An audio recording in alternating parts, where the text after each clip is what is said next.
We're from Vancouver. We moved to Toronto to stay in Toronto, so that was kind of our dream.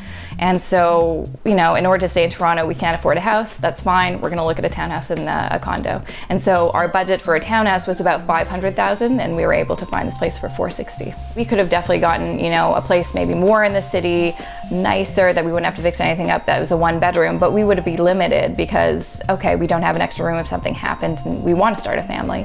So definitely kind of keep your mind open. It may mean you have to kind of move locations a little bit outside of the city to afford a place that's a bit bigger. Another kind of thing that you could do if you're like, well, I don't have a family now and I don't really need the second bedroom, you can rent it out. That's another way to kind of help your mortgage.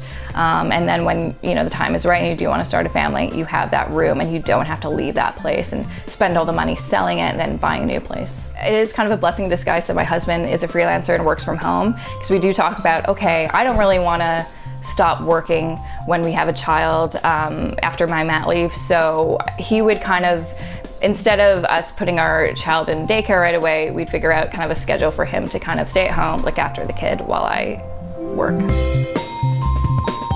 You need to have an emergency fund. Things are expensive, things will break, even though you're told that they work. So right away, we had to replace our stove and our washer dryer. Those are not cheap things to replace right off the bat.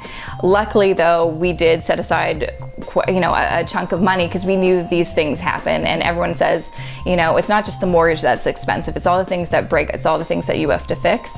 And so when a child kind of comes into play, I'd say add a little bit more extra money to that, because there will be things that you need to kind of upgrade, child-proof, make your home more accessible or flexible for a family.